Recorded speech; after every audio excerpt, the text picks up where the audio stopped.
ॐ सर्वे वेदा यत्पदमा मनन्ति तपांसि सर्वाणि च यद्वदन्ति यदीक्षन्तो ब्रह्मचर्यं चरन्ति तत्ते संग्रहेण ब्रवीमि ओमित्येतत्।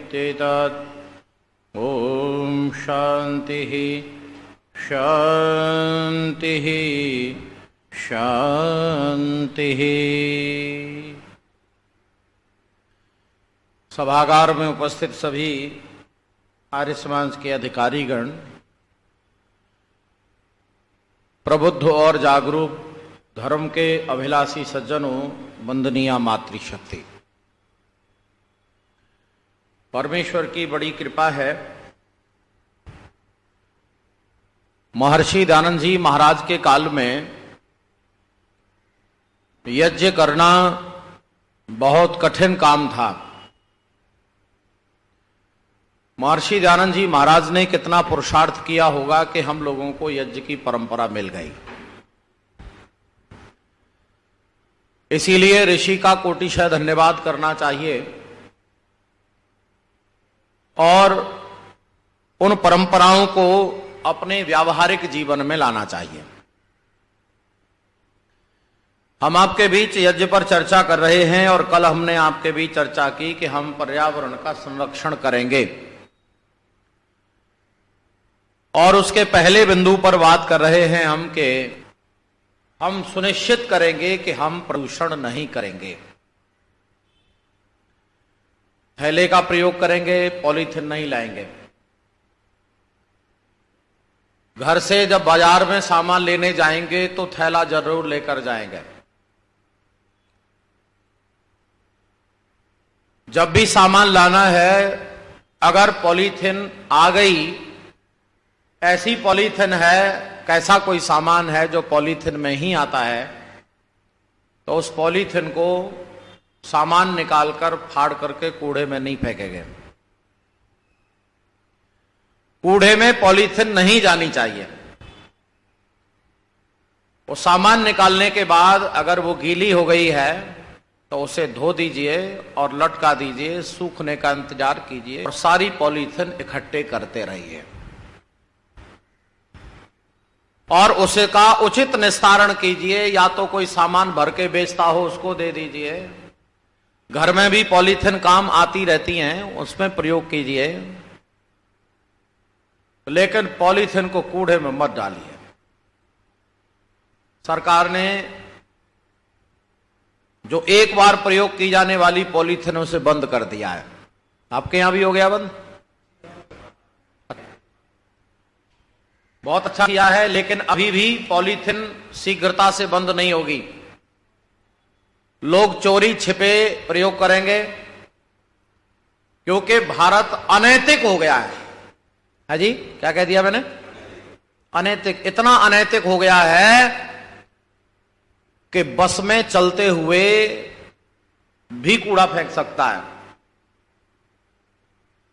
नदियों के किनारे लोग कूड़ा नदियों में फेंक जाते हैं और कुछ लोग तो इतने कलाकार हैं, पॉलीथिन में कूड़ा भर करके नदी में डाल जाते हैं।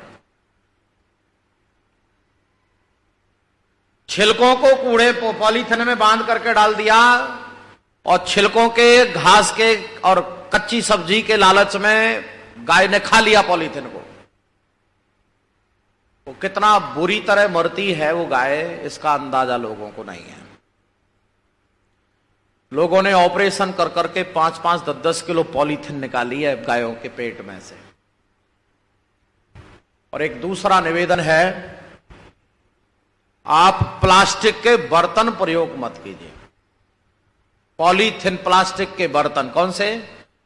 थर्माकोल, प्लास्टिक के जो डिस्पोजल वाले गिलास, कटोरी, प्लेट जो आ रही हैं, ये खाने के बर्तन नहीं है।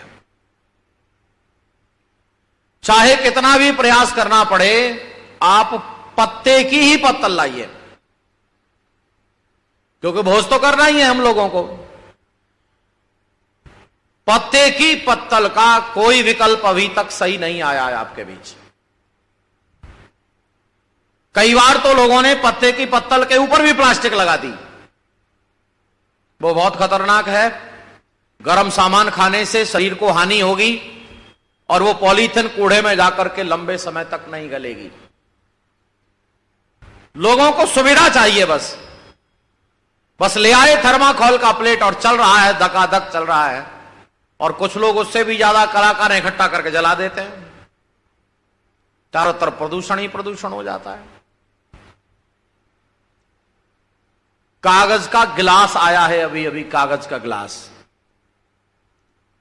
उसमें आप पानी पी सकते हैं, आप ठंडा पदार्थ ले सकते हैं, लेकिन गर्म चाय उसमें भी नहीं पी सकते। और आप पीते होंगे, बंद कर दीजिए उसे, जल्दी से बंद कर दीजिए अभी से। क्योंकि कागज को भी वाटर प्रूफ बनाने के लिए पॉलीथिन का प्रयोग किया जाता है। उसमें कुछ % कागज में प्लास्टिक भी है, क्योंकि कागज कितनी देर चलेगा। इसीलिए कागज को लायक बनाने के लिए उसमें पॉलीथिन मिलाई गई है। कुछ दाने पॉलीथिन डाल करके उसको तब रोल किया गया है। गर्म पदार्थ प्लास्टिक के साथ खाने वाले को कैंसर होता है, हार्ट की प्रॉब्लम होती है और ढेर सारी नई बीमारियां पैदा होती हैं। उससे ज्यादा अच्छा है कि आप मिट्टी का कुल्हड़ प्रयोग करें, मिट्टी का गिलास प्रयोग करें। कितना अच्छा जमाना था, हमारे पूर्वजों ने एक दिन का कूड़ा पैदा नहीं किया। बोलो हां या ना? एक दिन का कूड़ा। अच्छा बताओ, वो बुद्धिमान थे कि हम बुद्धिमान हैं? हमने पहाड़ बना दिए, कूड़े के पहाड़, और हम अपने आप को बड़ा बुद्धिमान समझ रहे हैं। एक विदेश की महिला ने 6 महीने का कूड़ा 6 इंच के बॉक्स में रख करके एक मिसाल कायम की। 6 महीने का कूड़ा 6 इंच के बॉक्स में। उसने ये बता दिया कि हम अगर चाहें तो कूड़ा नहीं होगा। 6 महीने कोई सामान बाजार से कूड़े वाला नहीं लेकर के आई, और जो आ भी गया उसका निस्तारण किया। सब्जियों के छिलकों को खाने के लिए पशुओं को दे दिया। कोई पॉलीथिन का प्रयोग नहीं किया। बर्तन लेकर के गई, थैला लेकर के गई, सारा सामान बर्तन और थैलों में लेकर के आई। उसने बता दिया लोगों को। निस्तारण कैसे होगा ये कल मैं बता रहा था। सरकार ने इस नियम को अपनाया, 2 डिब्बे दे दिए लोगों को। नगर निगम के, पूरे देश भर के नगर निगम में 2 डिब्बे दिए गए, एक गीला कूड़ा रखने के लिए, एक सूखा कूड़ा रखने के लिए। लोगों ने फिर भी नहीं रखा। लोगों ने रखा नहीं, एक ही कूड़दान को रखते थे, उसी में डालते रहे सब। और अगर आपने रख भी लिया तो सामने वाले ने उसका कोई प्रयोग नहीं किया। वो क्या कर रहा है? वो भी वही कर रहा है, सबको इकट्ठा करके ले जाता है, कूड़े में डाल देता है। बंबई की एक सोसाइटी ने यह प्रयोग किया था सबसे पहले। सोसाइटी के सारे लोगों ने ये मीटिंग करके कहा भाई कुछ प्रयोग करो। किसी ने बताया है, क्या बताया है कि सूखा कूड़ा एक डिब्बे में डालो, गीला कूड़ा एक डिब्बे में डालो। और जो सफाई कर्मचारी आएगा उससे कह दिया दोनों कूड़े मिलाना नहीं है। सूखा कूड़ा तुम्हारे किसी न किसी काम आएगा। उसमें क्या होगा? मिट्टी होगी, लोहा होगा, प्लास्टिक होगी, कांच होगा या कुछ और होगा। वो सूखा कूड़ा रिसाइकल में आ जाएगा। बोलो हां या ना? सब दोबारा से पुनर्चक्रण में काम आ जाएगा। और गीले कूड़े का क्या करना है? गीले कूड़े को या तो पशुओं को खाने को देना है अगर वो खा सकते हैं तो, और नहीं तो उसका खाद बनाने की प्रक्रिया में लगाना है। और ये जब सफल हुआ प्रयोग तब सरकार को यह बात समझ में आई, सरकार ने पूरे देश में लागू कर दिया। सरकार भी क्या करती है? सरकार देखती रहती है। आपने देखा होगा कुछ लोग किन्हीं विशेष बातों के लिए सम्मान पाते हैं सरकार से। आपको पता है आजकल एक नारा लगाया जा रहा है पिछले वर्षों से, बेटी बचाओ बेटी पढ़ाओ।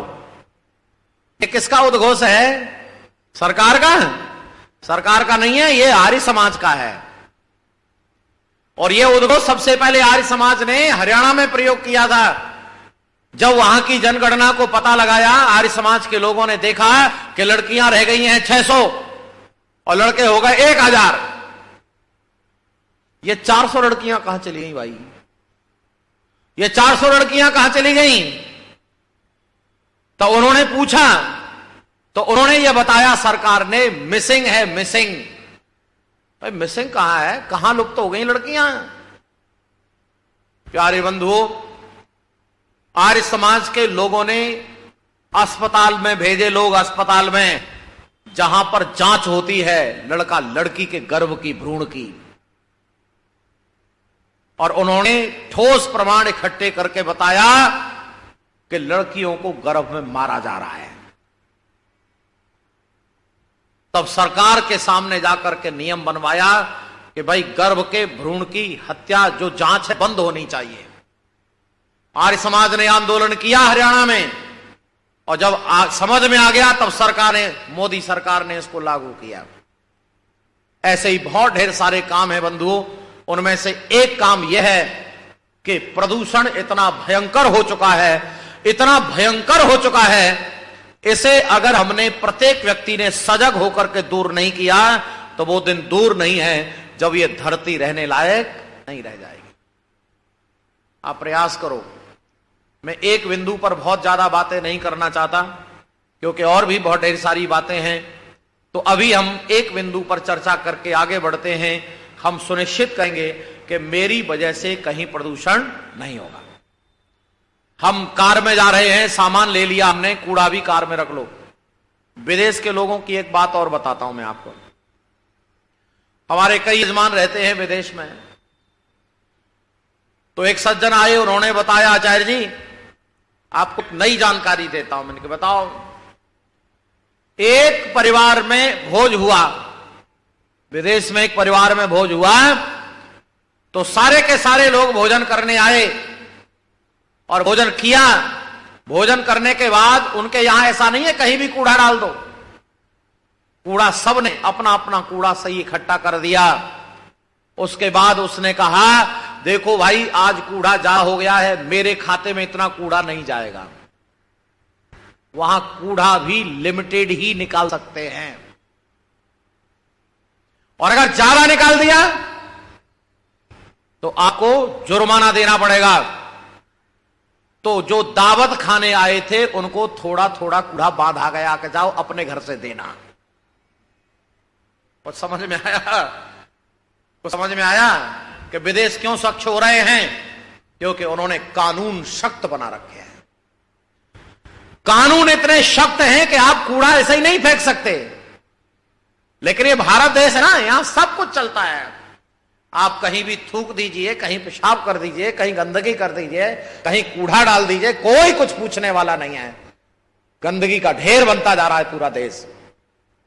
निर्धारित करो, हम अपना कूड़े का निस्तारण ठीक करेंगे, हम कूड़ा होने नहीं देंगे। कागज को कूड़े में नहीं डालेंगे। है जी, बोलो।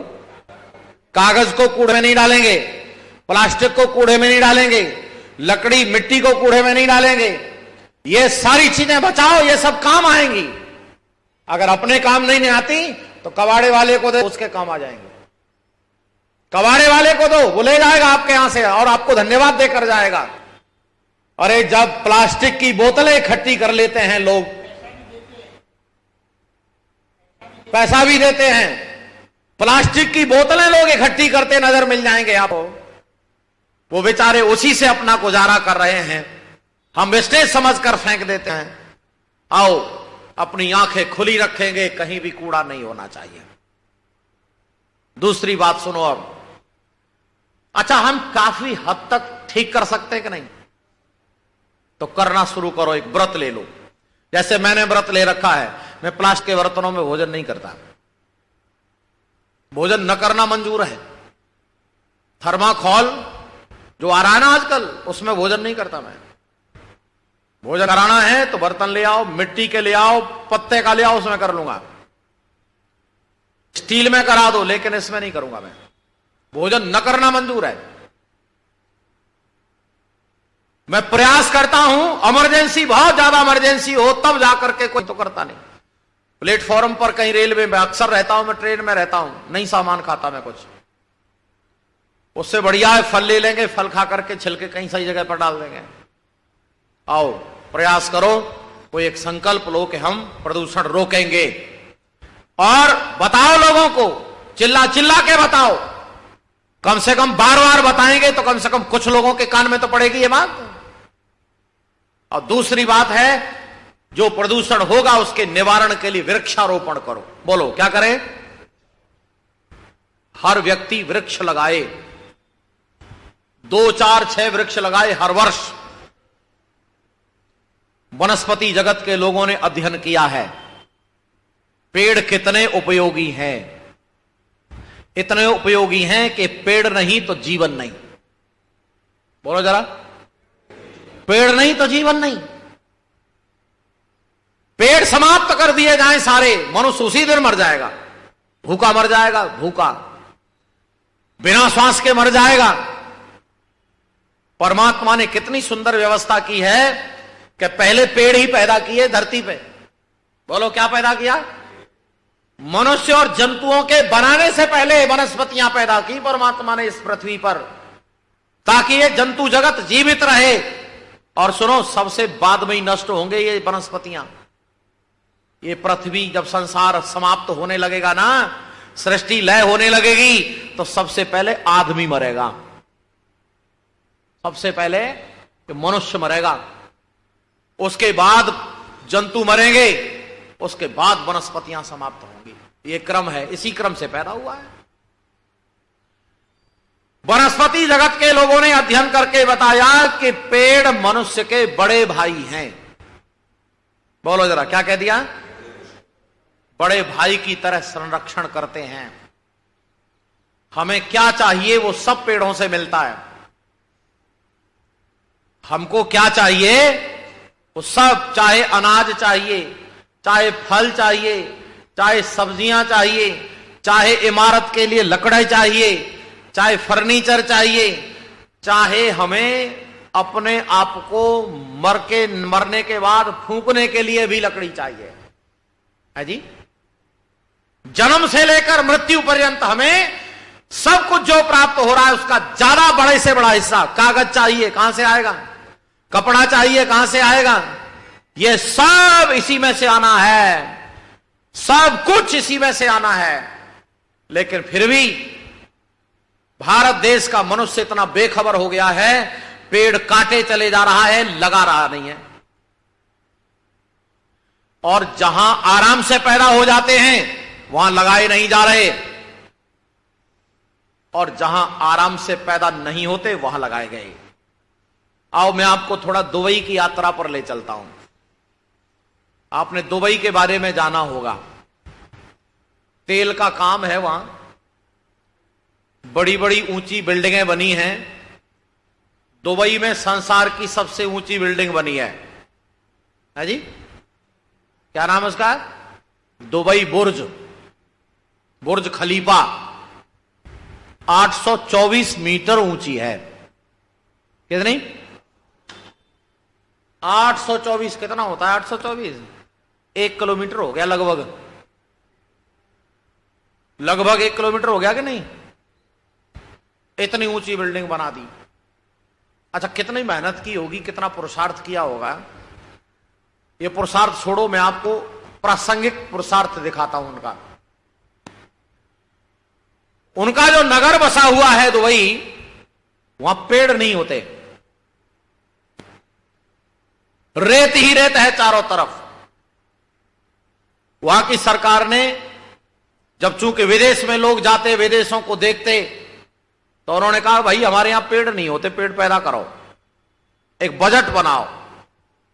सरकार ने बजट बनाया, पेड़ लगाओ। एक डिपार्टमेंट बनाया, तुम जो करो सो करो, पेड़ लगाओ। उन्होंने बड़े बड़े वैज्ञानिक बुलाए कि पेड़ होगा कैसे, इस मिट्टी में तो ताकत नहीं है, मिट्टी में रुकता नहीं है। उन्होंने कहा कोई बात नहीं, मिट्टी खोद डालो। गड्ढे बनाए गए, मिट्टी निकाल दी, दूसरे देशों से मिट्टी लाकर भर दी। दूसरे देशों से मिट्टी लाकर भर दी और मिट्टी के अंदर बीज डाल करके पानी समय से लगा करके पेड़ पैदा कर लिए। कितनी मेहनत की होगी, कहां से मिट्टी लाए, कहां से बीज लाए और पैदा कर लिया।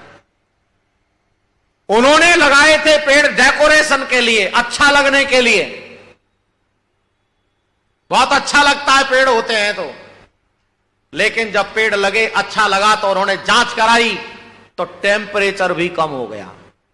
ओहो, लाभ हुआ, टेम्परेचर कम हो गया।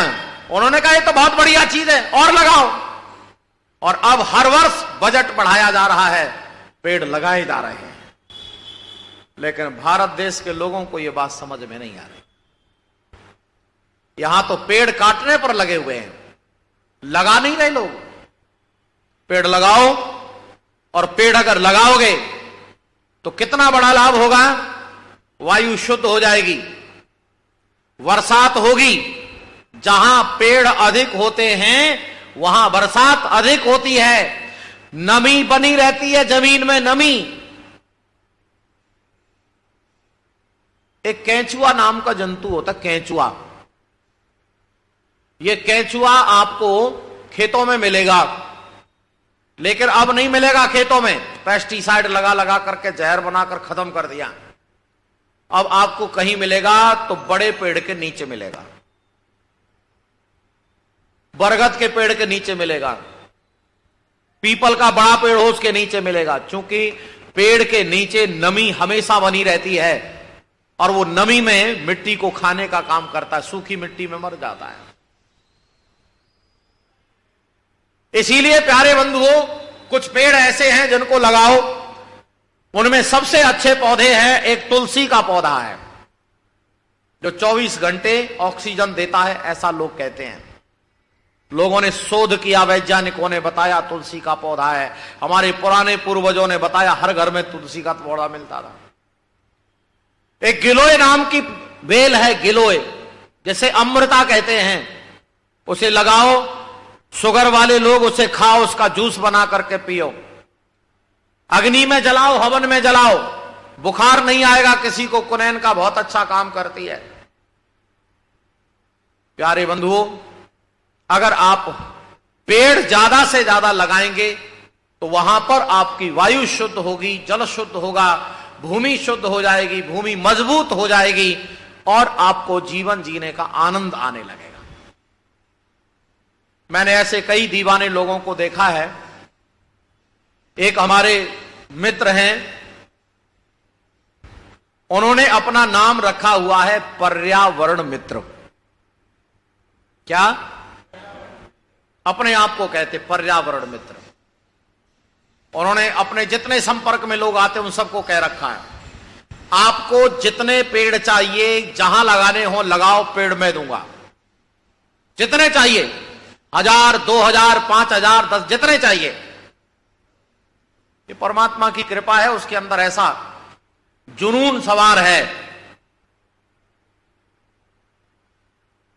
शर्त एक है, पेड़ औपचारिकता से नहीं लगाना है।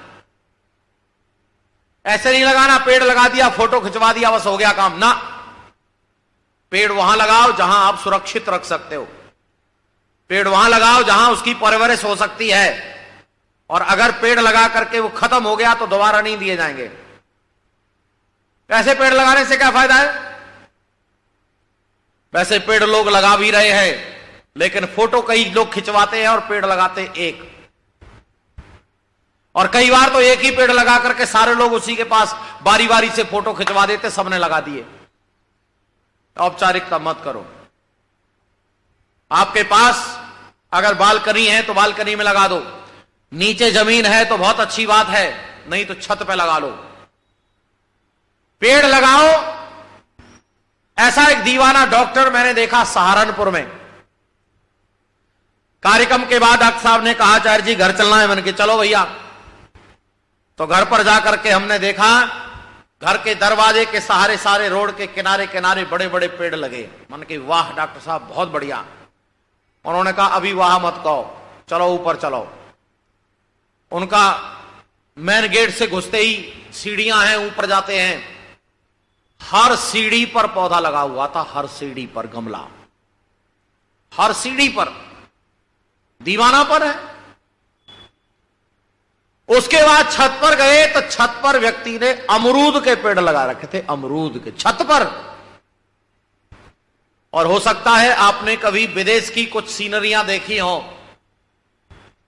विदेश की कुछ सीनरियां जहां उन्होंने छत पर भी पेड़, बड़े बड़े पेड़ उगा रखे हैं। कैसा किया होगा उन लोगों ने, कितना मजबूत लेंटर लगाया होगा, उसके बाद उन्होंने कितनी मिट्टी उस पर लादी होगी, क्योंकि ज्यादा मिट्टी में ही बड़ा पेड़ होता है।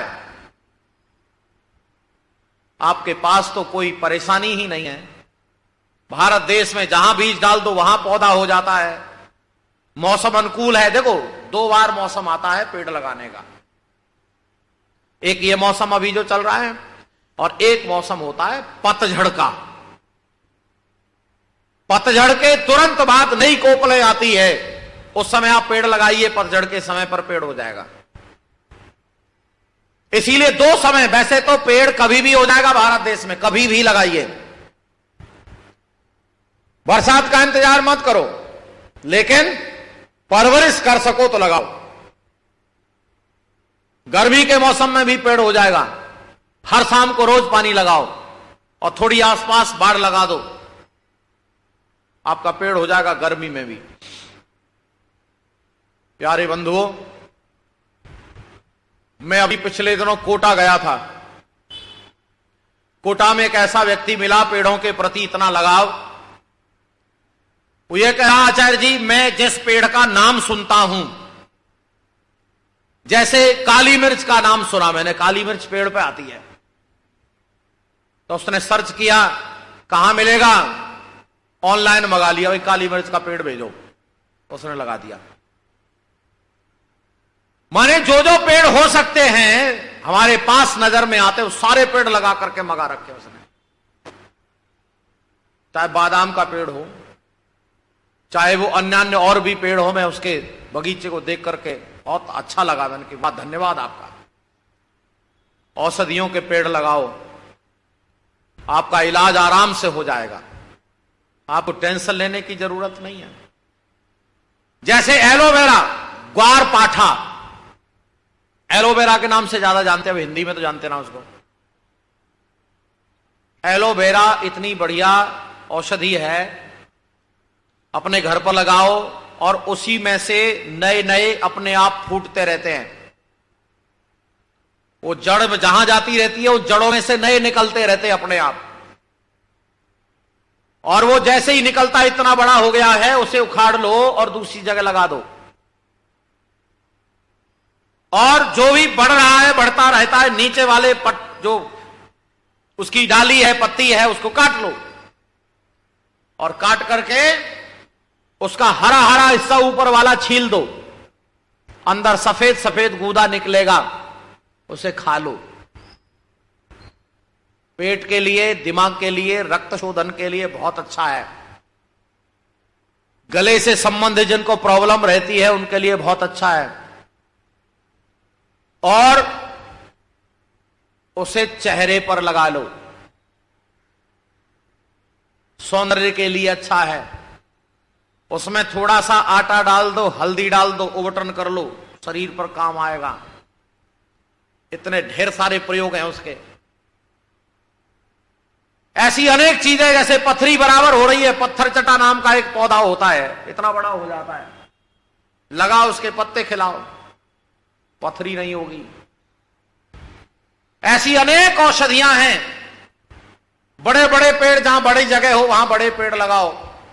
मैं आपको बड़ी विनम्रता से निवेदन कर रहा हूं कि आप पेड़ लगाना शुरू करो, और अगर पेड़ नहीं लगाए आपने तो हम मुसीबत में पड़ रहे हैं। धीरे धीरे ये मुसीबत और बढ़ती जाएगी।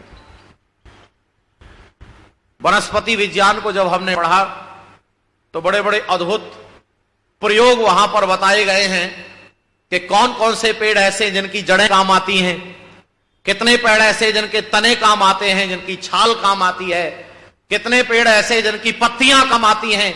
अरे आप ये जो मीठा नीम होता है इसे लगा दो आप, दाल में, सब्जी में, नमकीन में, नाश्ते में, सब में डाल सकते हैं आप।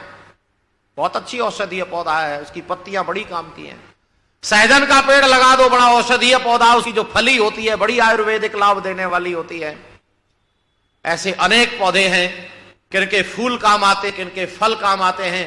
मैं तो एक बात जानता हूं, अगर मुझे 5 वर्ष के लिए पूरे देश भर में वन विभाग का अधिकारी बना दिया जाए 5 वर्ष के लिए बस, तो मैं तो ये मिजाज, ऐसा स्वभाव, ऐसा मन रखता हूं कि मैं पूरे देश में कहीं फल खरीदने की आवश्यकता नहीं छोड़ूंगा। अच्छा, संभव है कि नहीं? मैं सारी धरती पर इतने पेड़ लगा दूंगा, इतने पेड़ लगा दूंगा कि कहीं फल खरीदने की जरूरत नहीं पड़ेगी। अच्छा, वो किसान किस मतलब का जो सब्जी बाजार से खरीद के ला रहा हो? अरे बोलो, सब्जी कहां पैदा होती है? खेत में। पैदा कहां होती है? खेत में। और बाजार से खरीद के ला रहा है किसान। बताओ, फेल के पास। अरे जो चीज फैक्ट्री में पैदा होती है उसे तो बाजार से खरीद के लाना बनता है। जो चीज तुम्हारे घर में पैदा, खेत में पैदा हो सकती है, उसे बाजार से लाना बुद्धिमानी कहां है? इसीलिए एक समय ऐसा था जब ये आदान प्रदान बहुत कम होता था।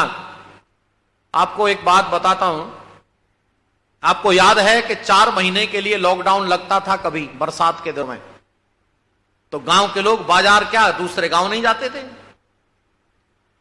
ऐसे ही कभी पूरे वर्ष भर बाजार से सामान खरीदने कम लोग जाते थे। जब जाते थे जब कोई बड़ा काम होना है, सामान्य जीवन के लिए कोई बाजार नहीं जाता था, सब वहीं से मिल जाता था। दूध बिचता नहीं था मेरे देश में, बोलो हां या ना?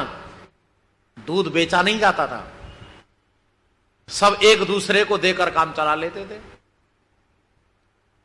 सब्जियां आज भी गांव की संस्कृति ये कहती है, जहां व्यक्ति बैठ गया वहीं भोजन कर सकता है। इतना पवित्र वातावरण कभी देश का रहा, इतने बाग बगीचे होते थे।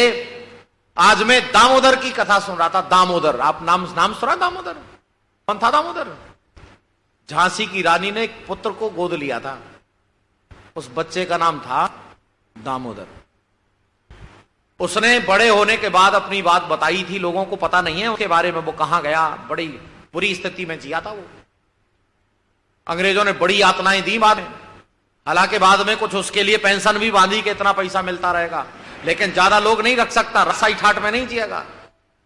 उसने बताया कि हम जब वहां, हमारे जो नौकर थे माताजी के, माताजी ने उनको कह दिया अब तुम्हारे हवाले ये बच्चा, इसको संभालो, तो वहां से हम वो जो लोग लेकर के चले गए। रास्ते में हमें गांव में घुसने नहीं दिया लोगों ने, और हमारे पास जो पैसा था वो सब पैसा ऐसे ही खत्म हो गया। तब भी भूखे नहीं सोए हम, प्रकृति परमात्मा की व्यवस्था से प्रकृति में फल खा करके एक भी दिन ऐसा नहीं लगा जिस दिन भूखे सोए हो। कमाल है। अच्छा, आज हो सकता है ये काम? आज आदमी के पास पैसे नहीं हो तो वो जी पाएगा? जंगल में चला जाए मर जाएगा। मर्यादा पुरुषोत्तम श्री राम कितने दिन रहे थे? 14 साल। 14 साल जंगल से अपना काम चलाया, क्योंकि वो आयुर्वेद के आधार पर जानते थे कौन से फल, कौन सी सब्जियां, कौन से पत्ते, कौन सी चीजें खाई जाती जंगल में। जंगल में रह करके गुजारा कर लिया। आओ हम आज सुनिश्चित करेंगे। मैं एक निवेदन के साथ अपनी चर्चा को विराम दे रहा हूं। आज आप अपना किचन गार्डन बनाइए। मैंने ये लॉकडाउन के समय पर अपने घर पर प्रयोग किए। कई महीनों तक, माने हो सकता है लगभग 12-14 महीने तक, मैंने एक दिन का कूड़ा अपने घर से नहीं निकाला। अपने घर से कोई कूड़ा नहीं निकाला। सारी की सारी जितनी सब्जियां आती थी उन सबका छिलका निकाला और सबका खाद बनाया, क्योंकि शहर में पशु तो मिलते नहीं आराम से। खाद बनाया, अपनी छत पर मिर्ची, टमाटर, बैंगन ये चीजें उगाई। और बहुत अच्छी उगी खाद लगाया, अपने घर से लगाया हुआ, बनाया हुआ, और बहुत अच्छी सब्जी सुगंधित पैदा हुई, स्वादिष्ट पैदा हुई, बहुत अच्छा लगा। ये मैं अपने प्रयोग बता रहा हूं आपको। आप अपने घर पर प्रयोग करो, अपने घर से कोई कूड़ा मत निकालो। आप जो छिलके हैं या तो पशुओं को खाने को दो, और नहीं तो खाद बनाओ। खाद कैसे बनता है ये सुन लो। आप एक ड्रम ले लीजिए और नीचे से छिद्र कर दीजिए,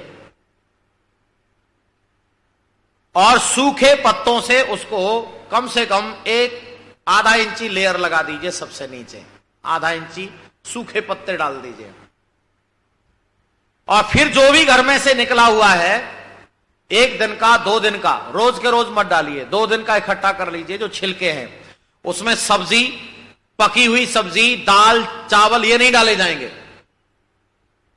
उसमें केवल जो छिलके हैं, चाहे वो किसी फल के हैं और चाहे वो सब्जी के हैं, वो छिलके डाले जाएंगे। पत्ते निकलते हैं वो डाल दिए जाएंगे। उनको बारीक काट लीजिए और बस डाल दीजिए। उसके ऊपर एक आधा इंची मिट्टी की लेयर लगा करके रख दीजिए। उसके बाद 2 दिन के बाद फिर छिलके निकले, ऊपर से छिलके डालिए, थोड़े सूखे पत्ते डालिए, फिर मिट्टी की लेयर लगा दीजिए। सूखा रहना चाहिए, वो अंदर से प्रोसेस शुरू हो जाएगा। और जब वो पूरा का पूरा ड्रम भर जाए तो उसे ढक करके रख दीजिए। आप 8-10 दिन बाद जाने देखेंगे तो वो नीचे बैठा हुआ मिलेगा, माने वो खाद बनने की प्रक्रिया में चालू हो गया। 3 महीने में वह खाद तैयार हो जाता है। दूसरे ड्रम में भरना शुरू कर दीजिए, माने जब तक आपका एक ड्रम भरेगा दूसरे का खाद तैयार हो जाएगा। और वो एकदम काला सूखा रवेदार निकलता है खाद। आप उसे रगड़ करके रख लीजिए इकट्ठा, आराम से फुलवाड़ियों में लगाइए। केले के छिलके आते हैं, वो सबसे बढ़िया खाद होता है। केले के छिलके को ले लीजिए और केले के छिलके को पानी में डाल दीजिए। केला खा लिया, छिलका फेंक दिया, ना फेंको मत। केले के छिलके इतने पानी में डाल दीजिए, 2 दिन 3 दिन पड़ा रहने दीजिए, और जो पानी निकलेगा उस पानी को फुलबाड़ी में लगा दीजिए, वो खाद है। छिलकों में निकाल के दूसरे पानी में डाल दीजिए।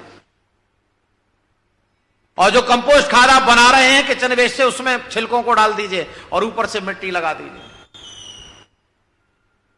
परमात्मा की बड़ी कृपा है, हम उसका आनंद लें। आप सुनिश्चित करें, 2 काम आज हमने किए, कल आपको बताएंगे। अग्निहोत्र करना है और अग्निहोत्र की वैज्ञानिक चर्चा करेंगे। अग्निहोत्र से कैसे प्रदूषण दूर होता है, अग्निहोत्र में कौन सी साइंस काम आती है, यह चर्चा हम कल करेंगे। अग्निहोत्र एक वैज्ञानिक प्रक्रिया है जिसके अंदर अनेक साइंस के काम आती हैं, पहलू आते हैं, साइंस के अनेक फॉर्मूले काम आते हैं। उसकी चर्चा हम कल करेंगे। आज आप सुनिश्चित करें हम प्रदूषण नहीं करेंगे और वृक्षारोपण करेंगे। कल तीसरा तरीका सुनने को मिलेगा, फिर तीसरा समाप्त होने के बाद चौथा तरीका भी आपको बताएंगे। आपने बड़े धैर्य से सुना। मैं आशा करता हूं, विश्वास करता हूं कि आप इन चर्चाओं को सुनकर अपना व्यावहारिक जरूर अपनाएंगे। कोई ऐसा जरूर करेंगे जिससे आसपास के वातावरण में, अपने घर के आसपास, घर के अंदर कुछ पौधे जरूर लगाएंगे। पौधे बांटिए, स्वागत में पौधे दीजिए, स्वागत में पौधे दीजिए। मैं पिछले दिनों मुंबई में कार्यक्रम पर था, तो वहां जितने लोग अतिथि आए थे उन सबको पौधा दान दिया गया आर्य समाज की तरफ से। आर्य समाज घाटकों पर ने जो भी अतिथि आता है उसको पौधे दिए गए। लो साहब ये ले जाओ, घर लगाना है। मैं एक विद्यालय में कार्यक्रम दे रहा था पानीपत में, तो वहां हमारा स्वागत किया गया, हमारे स्वागत में पौधा दिया गया। लो साहब आचार्य जी घर ले जाना है। हमने कहा बहुत बढ़िया, अच्छा कर रहे हो तुम लोग। हमने तो यह सुना कि एक व्यक्ति ने अपने शादी के कार्ड में पौधे बांटे, शादी कार्ड में पौधे बांटे। ये तो दीवानापन है, जिसके मन में आ जाए वो कुछ भी कर सकता है। इसीलिए पेड़ लगाने का काम करेंगे। पेड़ हमारी काफी हद तक प्रदूषण को दूर करते हैं। लोगों को समझ में आया, सरकारों को समझ में आया, तो पेड़ लगाने का बजट बनाया और सब जगह पेड़ लगाए जाते हैं। और देखो जहां सड़क पर पेड़ ज्यादा होते हैं वहां बड़ा अच्छा लगता है, और जहां पेड़ नहीं होते वहां बहुत बुरा लगता है। इसीलिए पेड़ लगाएंगे, मैं ऐसा विश्वास करता हूं और परमेश्वर से प्रार्थना करता हूं परमात्मा सबका कल्याण करे। सबका बहुत बहुत धन्यवाद। सीधे बैठेंगे शांति पाठ। ओम द्यौ शांतिरंतरिक्षम शांति पृथिवी शांतिरापः शांतिरौषधयः शांतिः वनस्पतयः शांतिर्विश्वे देवाः शांतिर्ब्रह्म शांतिः सर्वं शांति शांतिरेव शांतिः सा मा शांतिरेधि। ओम शांति शांति शांति। जो बोले सो अभय। गुरुवर विरजानंद की, जगत गुरु महर्षि देव दयानंद की, मर्यादा पुरुषोत्तम श्री रामचंद्र की, योगीराज श्री कृष्णचंद्र महाराज के, महर्षि पतंजलि के, महामुनि पाणिनि के, देश और धर्म पर बलिदान होने वाले वीर वीरांगनाओं की, भारत माता की, गौ माता का, आर्य समान, वेद की ज्योति, ओम का झंडा, संसार के श्रेष्ठ पुरुषों, संसार की श्रेष्ठ महिलाओं, धर्म की अधर्म का, प्राणियों में विश्व का, जो बोले सो अभय सत्य सनातन वैदिक धर्म की जय। सीधे बैठेंगे, श्वास भरेंगे, ओम की ध्वनि मिलकर लंबी गाएंगे।